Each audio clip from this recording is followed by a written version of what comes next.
Mai makan ni, mak dah masak dadah ni, mai. Mana ada? Mana ada mak cakap macam tu? Oi Din, minum Din. Ni ayah dah rebus ketum. Hei, ni. Popak lahum tak ada tentang tu. Tapi cabaran kita tu lah yang dilarang, yang tu lah nak dibuat. Dia macam kambing. Kambing ni pokok pisang yang dalam buni yang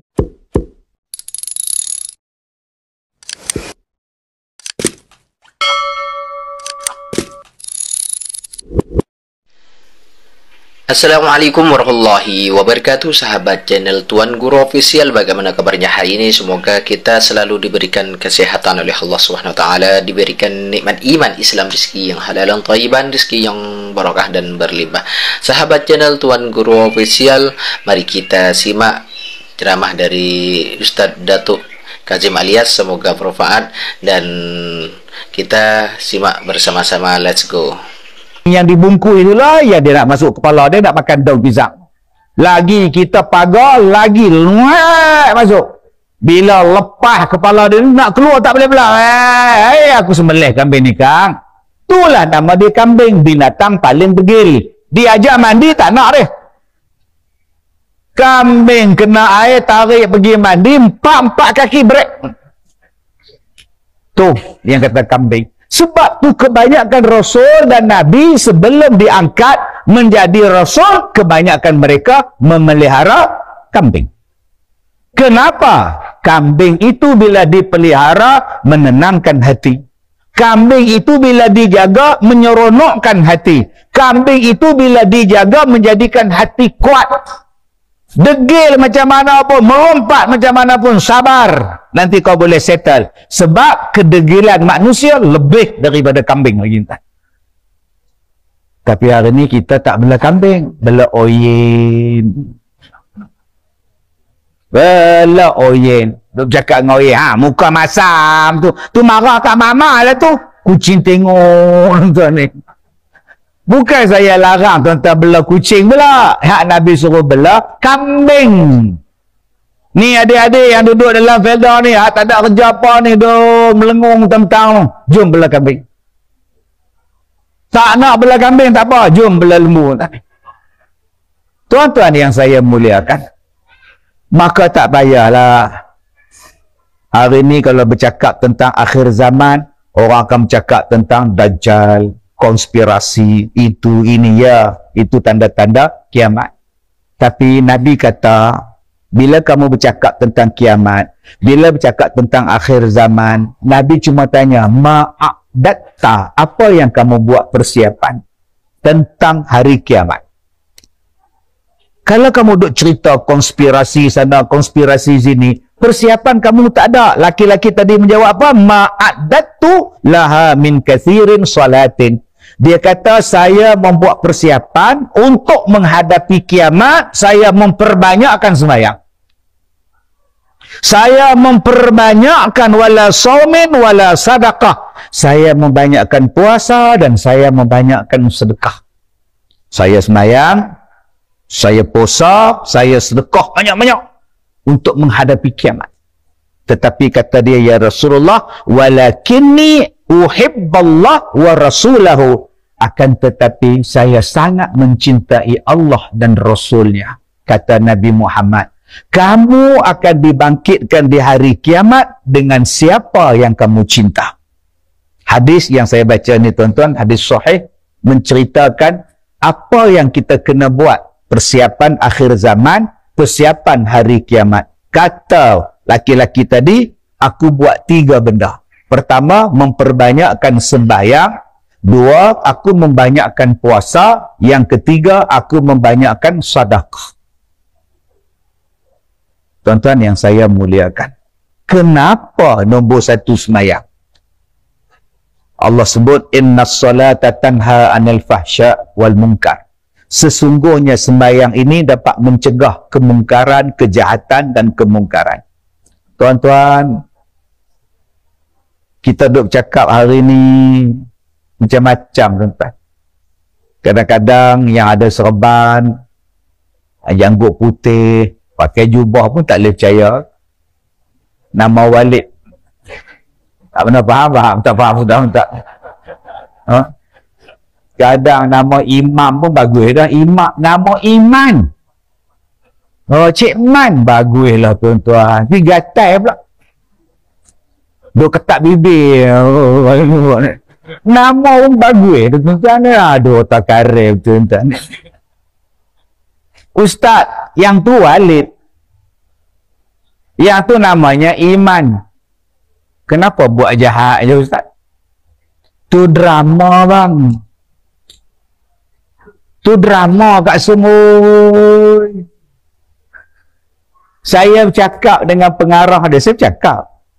Saya kata, Kak, lain kali janganlah buat cerita macam tu. Saya cakap. Zaman sekarang ni tak ada lah ajaran sesat. Pergi minta bini orang. Pergi minta anak dara orang. Pejamkan mata. Bayangkan. Tak ada lah. Merapu sangat. Zaman kita sekarang orang dah celik agama. Kita boleh tahu ni ajaran sesat. Kita boleh tahu ni ajaran tak betul. Sak je kita report dekat tuan pengurus. Tuan pengurus sak je report pejabat agama sampai tangkap. Kita pun takkan nak serah anak dara kita lah tentang tak serah lah isteri kita. Tak ada lah. Ni cerita zaman Tok Kaduk mana ni. Saya cakap kat dia. Saya kata dekat dia, Kak kena buat filem yang realistik. Apa dia? 14 Februari hari Valentine. Anak-anak muda, laki-laki perempuan pakat duk menyerahkan tubuh badan pada kekasih masing-masing. Sempurna hari kekasih. Datang sat lagi tuan-tuan 14 Februari beranak 9 bulan lepas tu bulan 11 pakat beranak semua.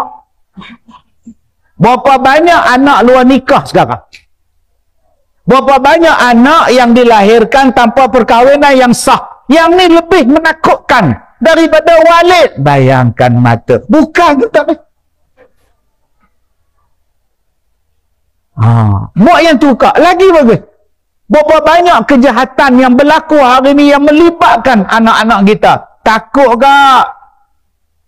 Yang lawan mak, yang lawan bapak. Yang derhaka, yang tinggal rumah kahwin lari. Yang bunuh mak dia, bunuh bapak dia. Yang tu banyak Kak. Yang tanam anak hidup-hidup macam zaman jahiliah. Tuan-tuan tak dengar kah? Dengar tak cerita orang beranak dalam tandas. Lepas dia beranak, dia pam pula budak. Flash sekali tuan-tuan, bomba main, sedut cari pula budak. Dia berzina lagu mana tak tahu, mengandung, bila mengandung beranak pergi bumpi tanam belakang rumah. Ditangkap si perempuan, ditangkap pula jantan tu. Yang tu banyak Kak. Lagi banyak lagi nu yang buang budak dekat surau, yang buang budak dekat masjid. Tok Siap main nak buka masjid, dengar orang teriak, lari Tok Siap. Pukul 5:30 pagi dia kata dia naik bulu rumah Pontianak. Pontianak apa orang buang anak? Yang ni yang kena buat. Dia kata dah buat dah, tak apalah, buat-buatlah. Doa bagi elok lah. Saya cakap dah. Saya tak bohong. Saya cakap. Lepas ni buat filem nikah lah. Saya nasihat. Saya syukur boleh nasihat, boleh cakap. Dengan siapa pun saya cakap. Mudah-mudahan. Kenapa kita yang sembahyang ni tak jadi baik? Sedangkan sembahyang ni benteng daripada kejahatan akhir zaman. Duduk dalam surau, duduk dalam masjid ni benteng daripada kejahatan di luar sana. Tapi kenapa kita yang di dalam masjid ni masih tak baik-baik lagi? Termasuklah yang bercakap ni. Memang kita dalam masjid ni tak ada siapa tikam nombor ekor. Kak Leha tikam kan nombor ekor? Duk judi online kat rumah. Duk judi online. Duk main papa-papa dia pesan kat anak. Din, tambah 10. Astagfirullahaladzim. Mak ni tentang umur 68. Tobatlah kita tak buatlah kat anak. Oi. Saya ada satu masjid. Isteri dia kata, Ustaz datang masjid kok tau malam ni. Oh, tu kau dah buat siap dengan kawan-kawan lah buat makan. Aku susah makan, saya tak mau makan. Apa pun saya tak mau. Saya nak ceramah tu saya balik jauh. Buatlah makan Ustaz, takkan tak sudi kami duduk masak dah. Tak mau dah pesan dah. PA saya kata dah, jangan sedia hotel, jangan sedia makan, jangan sedia selawat, jangan sedia kompang, apa pun tak mau.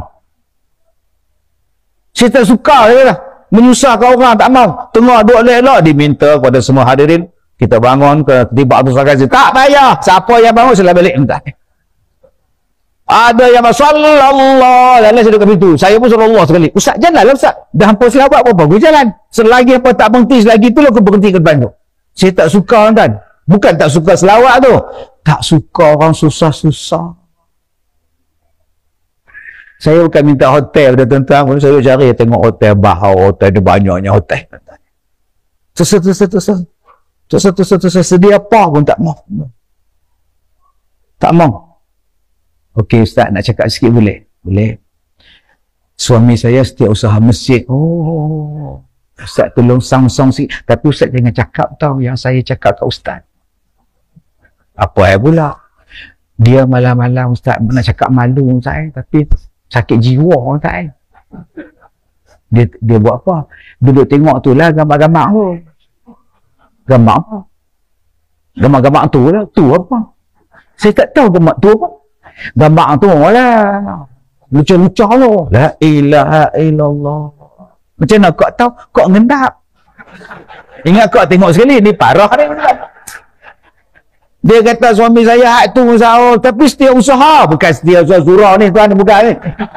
Saya semua tengok dia. Dia apa? Nak tak ha? Ni cerita tempat lain. Yang kita di main masjid duk tengok benda haram tu pasal apa? Maknanya semayang kita tu belum mencegah kita. Kena repair balik niat semayang, kena repair balik cara semayang, kena repair balik apa tujuan main masjid surau. Sebab kadang-kadang kita ni, Allah, tu yang paling menakutkan benda ni. Ni. Sebab tu kalau nak tengok handphone ke apa bala semua ni tuan-tuan, tengok dengan isteri. Nak tengok tok klik ke, tengok apa, tengok dengan isteri. Selamat isteri duduk sebelah. Duk tengok video. Video siapa tu bang? Ustaz Kazim ceramah. Baiklah. Habis Ustaz Kazim pula. Yang tu siapa bang? Ustaz Wadi. Oh. Habis Ustaz Wadi, gambar perempuan-perempuan tu terdik. Aku ni baru balik masjid, gambar ni pula keluar pula, astagfirullahalazim. Cepat-cepat dia naik ke atas. Pasal apa? Isteri sebelah. Isteri pun pergi bancuh air kat dapur. Dia cari balik. Mana gambar? Ni pun bukan orang sini lah, ni di Afrika ni. Masya Allah tuan-tuan yang saya muliakan. Kenapa? Ustaz, saya insya-Allah Ustaz, saya tak ada handphone, saya tak ada smartphone, saya tak ada apa pun, saya tak ada Ustaz. Saya betul-betul ada telefon lama Ustaz. Manual punya telefon tradisional. Saya tak ada apa Ustaz. Saya tak ada apa Ustaz. Betul, saya selamat. Facebook apa pun tak ada Ustaz. Apa benda dunia apa semua Ustaz. Dia bukan macam depa tu haji dolar tu semua ada. Karut haji dolar tu. Abang pun jahat. Apa pula jahat? Saya tak ada benda tu. Abang baru ngumpat haji dolar. Kita selamat daripada sebelah sana, kita dapat dosa daripada sebelah sini pula. Kita tak buat benda haram di situ, kita buat benda haram belah sini pula. Ni cabaran. Saya tak ambil rasuah Ustaz. Memanglah abang tak ambil rasuah. Tapi abang curi pisang hari Jumaat. Semayang Jumaat, orang letak pisang kat depan tu, suruh jemaah masjid surau makan. Abang balas dua sikat abang balas. Dua sikat pisang tu, bola raga motor, tutup pula dengan keplikat buruk tu. Main semayang Jumaat, dengar khutbah. Habis semayang, balik, buka-buka. Tinggal raga, celaka. Curi atas curi nama dia. Bukan orang sini, ni di Afrika. Orang suruh makan, ambil kangen dulu. Orang suruh makan, kamu cari untuk. Ustaz, macam saya tak ambil Ustaz. Saya makan, saya tak balik Ustaz. Kalau dah habis dah, orang dah tak ambil dah Ustaz. Masjid pun dah pukul 2.30, orang dah balik pun. Silakan. Ini baru 12.30, orang pun belum sampai. Kau dah rembat punya bagus. Baik punya cilok. Ustaz, macam saya tak ambil, tapi saya tak makan sebelum sembahyang Jumaat. Kenapa pula? Saya takut kalau saya makan sebelum sembahyang Jumaat, nanti saya sembahyang Jumaat, saya terasa pisang tu. Allahu Akbar, bismillah. Mana? Sudah. Batal lah sembahyang makan. Sebab tu saya tak makan Ustaz. Saya simpan dalam poket. Tu? Masalah dia bila sujud. Bergolek tu sejadah Ustaz. Aduh, tu pun satu masalah juga. Yang tak khusyuk, dia lagi sebelah dia. Golek lah pula. Rabbighfirli warahmah. Sebelah dia tu dia kata apa? Oke, terima kasih telah menyimak ceramah dari Ustadz Datuk Kazim Alias. Semoga apa yang beliau sampaikan menjadi ilmu yang bermanfaat buat kita semuanya, ilmu yang bisa kita amalkan di kehidupan kita, di aktivitas kita sehari-hari. Amin amin ya rabbal alamin. Cukup sekian saja dari kami. Manakala ada kesalahan dan kekurangan, kami sebagai manusia biasa tidak luput dari salah dan lupa. Mohon maaf yang tiada batasnya. Kami akhiri. Ihdinas siratal mustaqim. Assalamualaikum warahmatullahi wabarakatuh.